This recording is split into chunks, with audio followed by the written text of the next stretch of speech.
Estamos felizes pela maneira como Deus está conduzindo a nossa Assembleia Geral Ordinária nesta convenção, mesmo com uma característica diferente. Entretanto, a gente percebe o Espírito de Deus promovendo entre nós muita paz de espírito, segurança e, ao mesmo tempo, muita clareza em tudo o que tem acontecido até então. Eu louvo a Deus por ter feito parte da mesa diretora até então. Não estou voltando por força de uma própria decisão minha para ser bênção para a mesa diretora, na função que exerço atualmente como consultor teológico e doutrinário da nossa CGADB e da Casa Aplicadora. Hoje pela manhã eu me alegrei pela palavra do pastor Wellington. O cuidado dele em preservar os nossos valores, a nossa autenticidade pentecostal. E o Espírito de Deus me levou também a pensar que nesta manhã, quando o presidente me falou para trazer uma palavra nesta tarde, e até pensando na temática da convenção sobre fortalecendo os dons espirituais da igreja, eu resolvi mostrar aos irmãos duas coisas que são importantes para nós. E eu gostaria de ler nos Atos dos Apóstolos, texto conhecido de todos nós, capítulo 2, versículos de 1 a 4, a seguinte palavra: E cumprindo-se o dia de Pentecostes, estavam todos concordemente no mesmo lugar. E de repente veio do céu um som como de um vento veemente e impetuoso, e encheu toda a casa em que estavam assentados.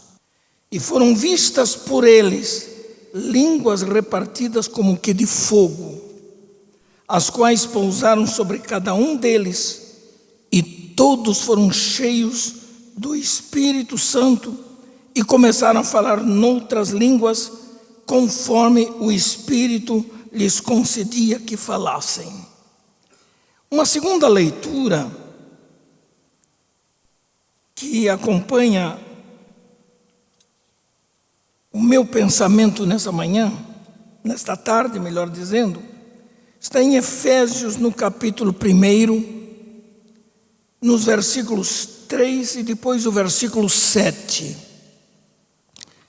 Capítulo 1, versículo 3 e versículo 7. Nos diz assim a palavra de Deus: Bendito Deus e Pai de nosso Senhor Jesus Cristo, o qual nos abençoou com todas as bênçãos espirituais nos lugares celestiais em Cristo.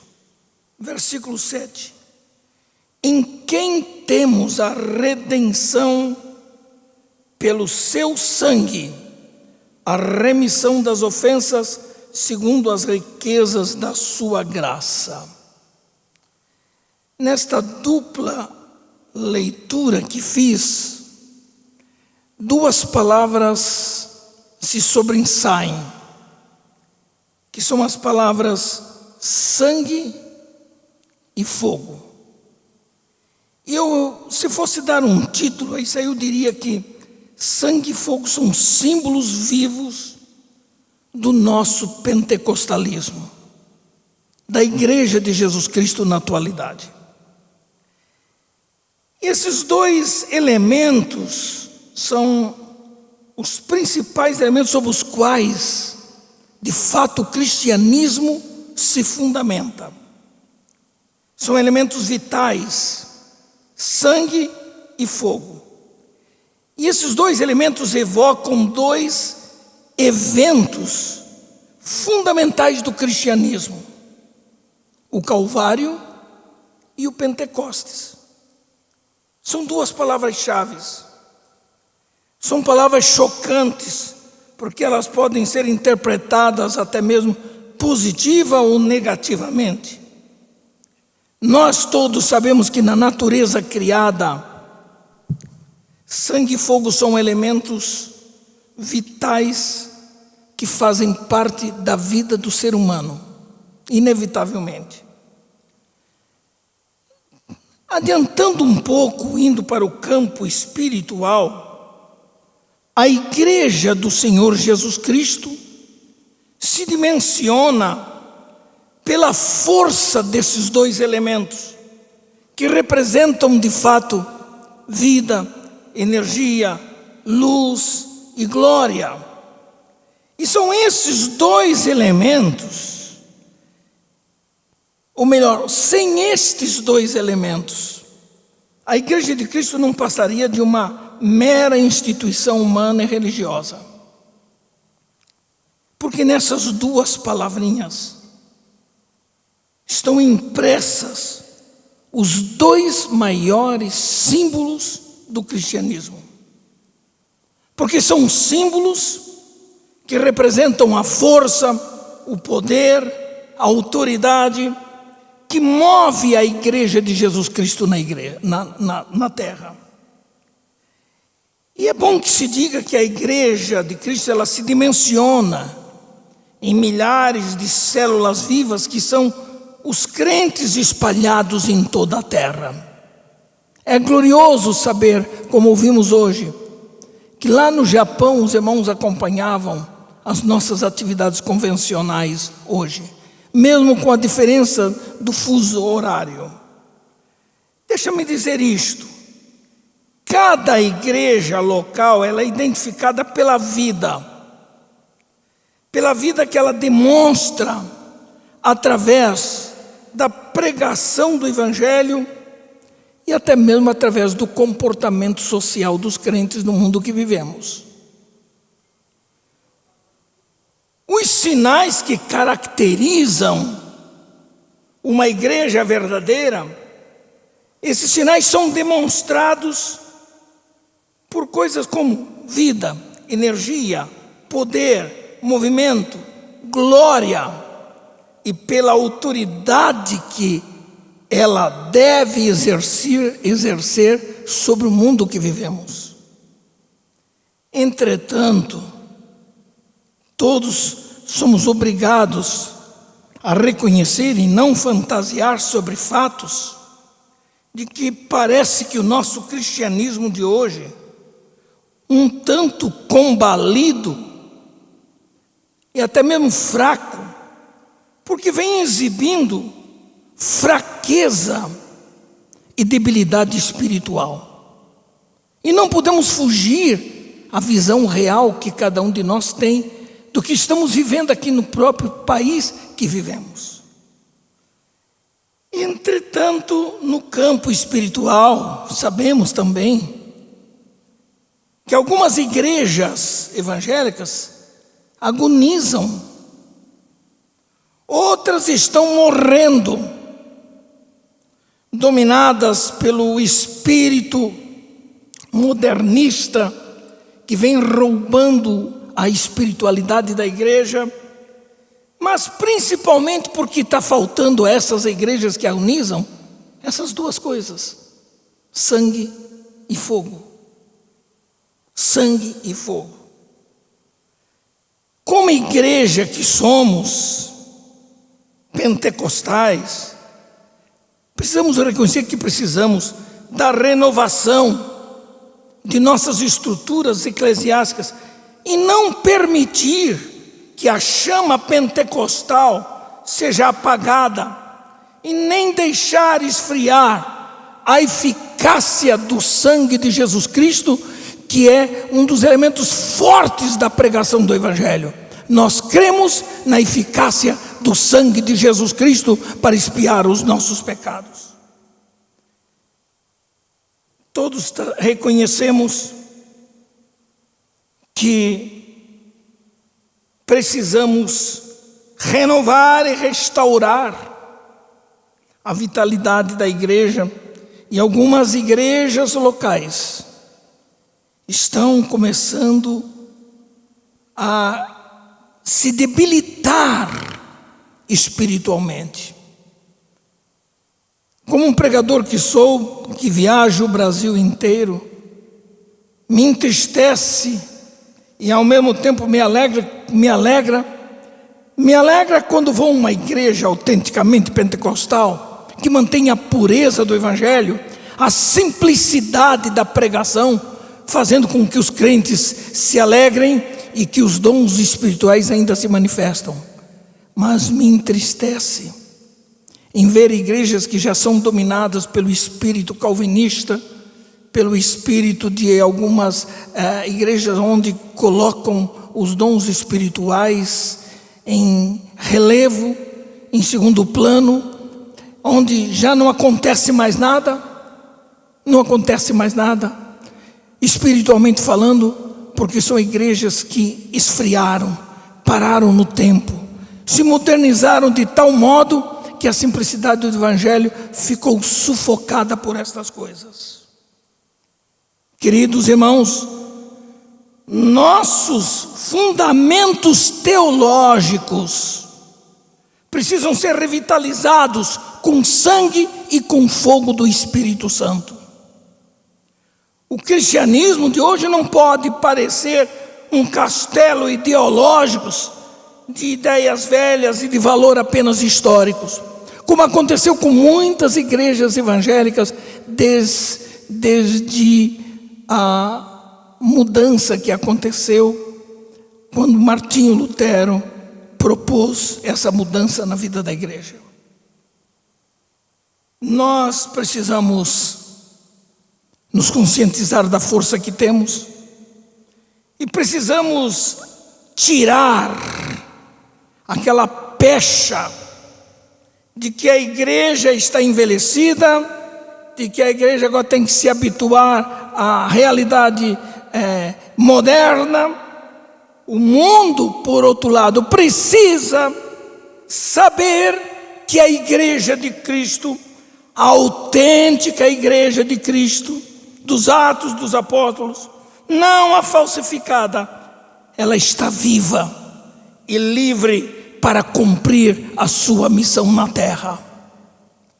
O mundo precisa notar a presença da igreja como uma força viva. Ao invés de nos encurralar, ao invés de nos encasular dentro de quatro paredes nos nossos prédios, nós precisamos mostrar a nossa cara, precisamos mostrar a nossa força. O mundo precisa saber lá fora quem somos. Somos um povo remido pelo sangue de Jesus Cristo, um povo que respeita as leis de um país, mas que sabe perfeitamente até mesmo padecer pelo nome de Jesus, se for necessário. Isso me chama a atenção, porque somos uma força viva, que não pode e não deve esconder o seu poder de influência moral e espiritual na sociedade que vivemos. Uma força viva de fato, que vislumbre a glória de Deus para o mundo. Precisamos nos conscientizar disso. Agora, para manter a nossa autenticidade pentecostal, a nossa crença de que o Espírito Santo não é apenas algo histórico ou apenas simbólico, mas para que acreditemos que o Espírito Santo é uma realidade pessoal que opera em nós, na igreja atual, precisamos manter fidelidade à igreja que nasceu no Pentecostes. Precisamos disso. Por quê? Porque sangue e fogo, eles constituem o poder da diferença. O mundo precisa notar que somos diferentes. somos diferentes no nosso comportamento social, somos diferentes no nosso comportamento ético, somos diferentes no nosso comportamento espiritual, somos diferentes como família, como instituição, somos diferentes. E Jesus disse que por causa dessa diferença, nós seríamos odiados de todos. Fazer amizade com o mundo para ter o prestígio, para ter o apoio do mundo lá fora, nós fazemos às vezes concessões equivocadas que comprometem a nossa mensagem, que comprometem a nossa identificação como igreja. Aleluia.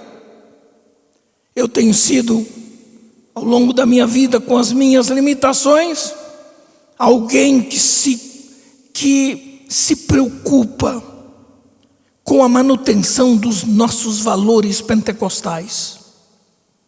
Os nossos valores pentecostais.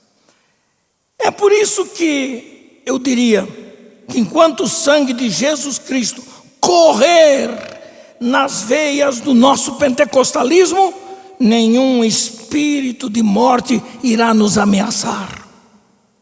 É por isso que sangue e fogo são a base simbólica desses dois maiores eventos da liturgia do povo de Israel. E esses dois elementos da liturgia judaica se mesclam na liturgia cristã. É por isso que Páscoa e Pentecostes, eles são eventos não apenas de propriedade histórica e religiosa de Israel, mas eles fazem parte da nossa história. E eu não tenho tempo para entrar em detalhes, para mostrar a vocês de que a Páscoa e o Pentecostes na liturgia judaica, que representam para o povo judeu redenção, libertação, expiação, purificação, perdão, celebração, adoração, gratidão, são os elementos que representam a força dessa liturgia judaica nesses dois eventos históricos dos judeus, Páscoa e Pentecostes. Deixa-me dizer isso para vocês. A Páscoa e o Pentecostes dos judeus se revestiram de um sentido especial quando o Espírito Santo foi derramado no dia de Pentecostes. E por isso que duas coisas são importantes: sangue e fogo. 50 dias antes do Pentecostes, Jesus derramou o seu sangue precioso na cruz do Calvário pelos nossos pecados. E a eficácia do seu sangue se repercute ainda em nossos dias de um modo espetacular. Não é diferente quando acontece e chega o dia de Pentecostes. Esses 2 dias se tornaram importantíssimos para a vida da igreja. Expiação, sangue, redenção, Pentecostes. Eu diria que assim como na duração ou durante o sacrifício, naquela liturgia judaica, o sacrifício pelos pecados do povo, o fogo queimava o sacrifício e iluminava o altar. Assim também, o Espírito Santo desceu como fogo sobre a igreja, depois que Cristo foi sacrificado no Calvário. No dia de Pentecostes, o fogo desceu em flamas sobre os discípulos, porque em seus corações não havia mais dúvidas de que o sacrifício de Cristo havia sido aceito pelo Pai, aquele que nos deu essa graça de termos o sacrifício de Jesus. Nesta palavra, sangue e fogo não são meros símbolos da história da igreja. Sangue e fogo são símbolos vivos da igreja atual, do poder da igreja, da santidade da igreja, aleluia, da energia da igreja para pregar o evangelho, da alegria e da autoridade da igreja sobre o pecado e sobre os demônios. Meu Deus, são poucos os testemunhos que ouvimos hoje de curas que acontecem na igreja. São poucas as vezes que a gente ouve falar que endemoniados vieram à igreja e foram libertos pelo poder da palavra de Deus. Eu fui em algumas assembleias de Deus em que os endemoniados são levados para salas especiais separadas para não atrapalhar o culto, a liturgia bonita, para não atrapalhar o coral cantar. Está na hora de revolucionarmos com esse sistema arcaico e aprendermos a deixar o Espírito dirigir a vida da igreja e dirigir a vida daqueles que ministram na igreja. Por isso eu diria de que a igreja de Cristo, ela tem a vida do sangue de Cristo. A vida do sangue de Cristo. Sem derramamento de sangue, não há remissão. É o que a palavra diz. Hebreus 9:22. Nos dias do Império Romano, especialmente no segundo século da era cristã, o cristianismo foi mal compreendido e foi caluniado por causa da mensagem do sangue de Jesus. A igreja foi perseguida, caluniada como sanguinária por causa do rito da Santa Ceia. A calúnia tinha por objetivo perseguir os cristãos e lançá-los contra o povo, sendo tratados como carniceiros e sanguinários. Diziam ainda que os cristãos da época praticavam antropofagia e que comiam carne humana e sangue humana em nome de Cristo Jesus.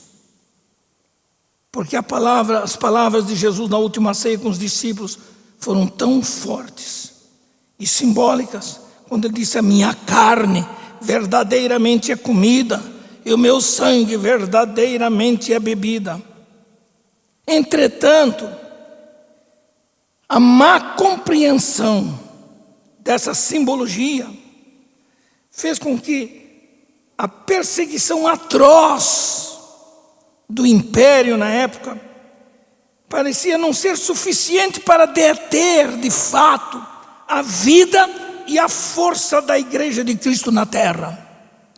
Os nossos irmãos em Cristo, do segundo, do terceiro século até depois, foram colocados em praças de touros e de animais ferozes para serem estraçalhados com animais famintos que vinham sobre eles, mulheres, crianças, velhos e outros crentes, porque não negavam o nome do Senhor Jesus Cristo.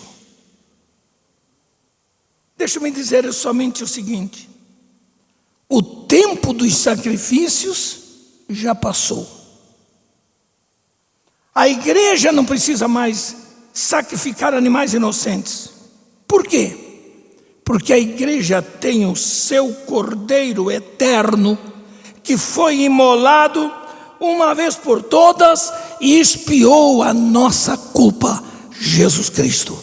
Ele é o Cordeiro de Deus que tira o pecado do mundo. E a causa motivadora da existência da igreja é exatamente isso: o sangue de Jesus. É o sangue de Jesus. Uma outra coisa muito interessante que nós precisamos saber: que a igreja sem sangue seria uma múmia, seria algo inerte, sem vida, sem movimento, sem poder algum.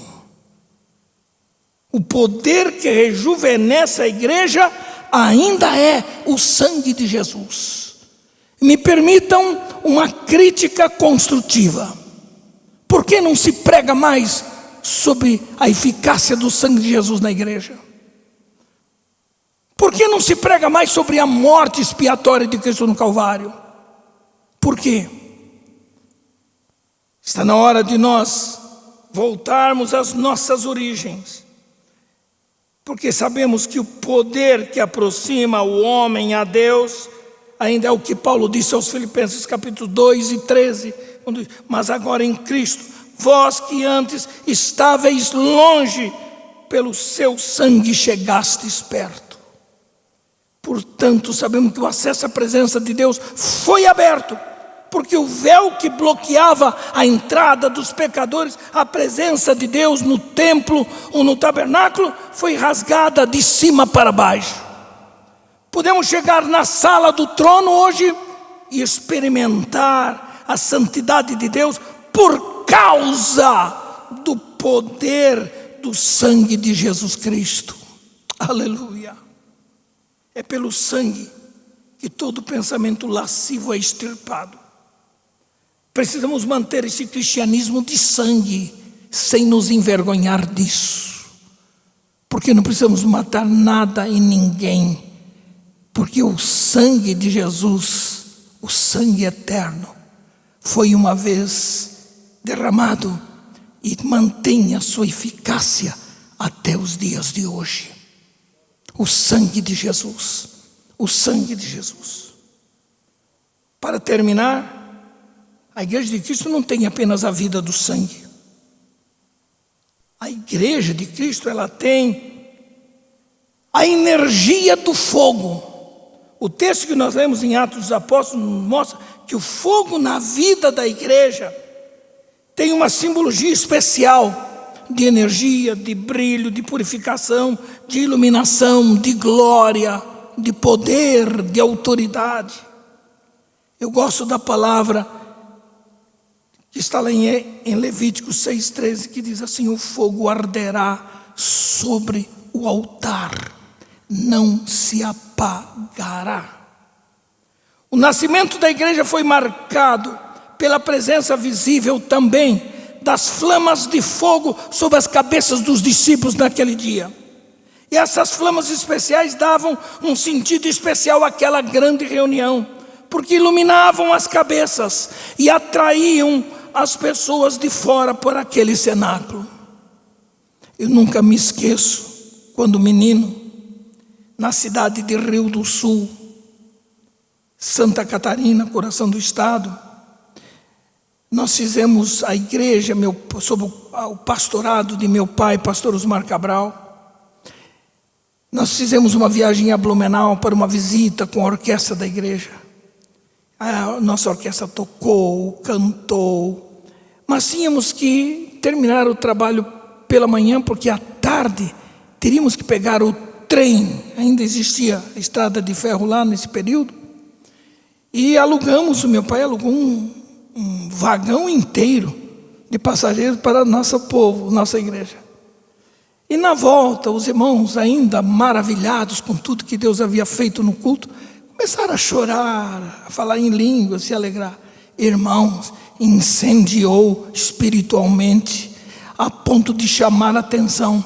E nós fizemos uma viagem de umas duas ou 3 horas, mais ou menos, até chegar em Rio do Sul, com o povo com as mãos levantadas, e ninguém conseguia parar de falar em línguas e profetizar, e saímos a pés daquele vagão, e fomos até chegar ao templo. Quando chegamos na igreja, a igreja estava tendo o seu culto, e o povo nosso entrou falando em línguas, e Jesus começou a batizar mais gente com o Espírito Santo. Eu tenho saudade dessa simplicidade, dessa pureza que o pastor Wellington falou aqui pela manhã. Dessa pureza. Quero terminar dizendo o seguinte: de que o primeiro impulso naquele dia do nascimento da igreja foi o fogo do Espírito, que era o símbolo do poder espiritual. Era o símbolo da energia, da vida nova, da luz, do calor, da unção, do poder espiritual que envolveria a pregação do Evangelho. Ora, sabemos de tudo isto. Calvário e Pentecostes, portanto, se tornaram eventos inseparáveis na experiência cristã. São eventos que têm ação contínua, assim, não parou no tempo. São eventos que se projetam na experiência individual das pessoas que aceitam a Cristo Jesus como Salvador e Senhor de suas vidas. Calvário e Pentecostes são a marca e o fundamento da nossa teologia pentecostal. Não podemos, queridos irmãos, perder o nosso vínculo com a história da igreja. Não podemos querer ser uma nova igreja desvinculada das suas origens. Podemos ser uma nova igreja no sentido de ser renovada, com o mesmo poder, com a mesma autoridade, com a mesma graça que ela tinha no seu início. Por isso, precisamos dizer que sangue e fogo estão reunidos num mesmo rito expiatório de expiação e redenção. Vejam só, não é difícil para a igreja entender a relação histórica e teológica dos elementos do Calvário e do Pentecostes. O cristianismo não seria o mesmo se o fogo pentecostal não tivesse estado presente no dia de Pentecostes. Aquele mesmo fogo do dia de Pentecostes é um fogo que ainda transmite vida e energia, poder e autoridade, iluminação e comunhão, santificação e purificação. Nossa teologia precisa manter o fogo da revelação e da iluminação do Espírito Santo. Nossa fé precisa ser mantida como a força ou pela força do sangue de Jesus. Nossas doutrinas básicas devem se nutrir de sangue e fogo. Queremos, nesta oportunidade, não deixar o fogo apagar-se, nem o poder do Espírito Santo extinguir-se. Queremos o poder que santifica, queremos o poder que move com os céus pela oração, queremos o poder que expulsa demônios, queremos o poder que cura os enfermos, queremos o poder que renova a vida e a esperança daqueles que estão fracos na fé. Queremos manter a nossa esperança na gloriosa vinda do Senhor Jesus. Somos uma igreja de sangue e fogo. Somos um povo especial da parte de Deus.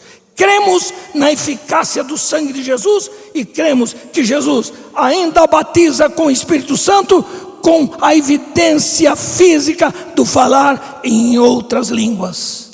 Fui batizado com o Espírito Santo aos 9 anos de idade e ainda falo em línguas, pastor. Ainda falo em línguas, ainda me alegro na presença do Senhor.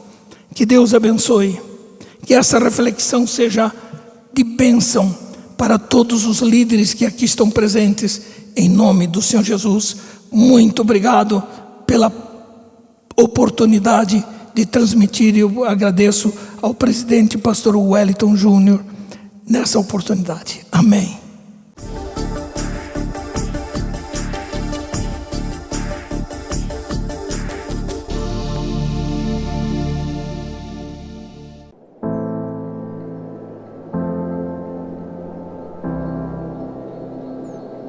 We live in a world with so much hurt, many in physical pain, Alzheimer's, cancer, mental illness, addiction, or living with a chronic illness. Others shouldering the overwhelming weight of caregiving. People all around us are suffering. For millennia, people have turned to the Bible to find hope in the midst of endless suffering. And now, for the first time, there's a special edition, the Beyond Suffering Bible, created specifically for those who suffer and for those that love them and care for them. For nearly 50 years, I've lived in a wheelchair, and for many of those years, I have dealt with chronic pain.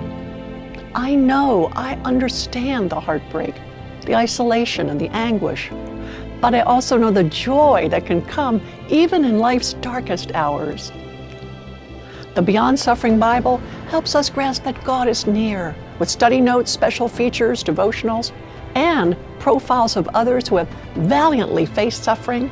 The Beyond Suffering Bible helps people grasp what true healing is all about, and it points them to passages that instill courage.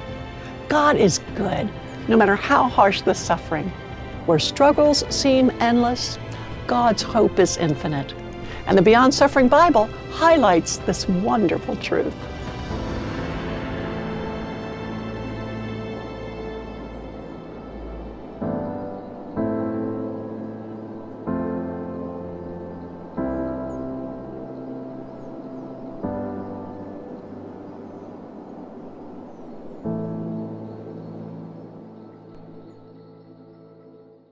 Conheça o novo curso livre de Teologia à Distância da FAECAD. Aulas especiais com os comentaristas das lições bíblicas da CPAD. Videoaulas, fóruns, provas e atividades de aprendizagem online, certificado de conclusão do curso e muito mais. Não perca essa oportunidade. Inscrições e informações pelo site faecad.com.br. Apoio CGADB e CPAD.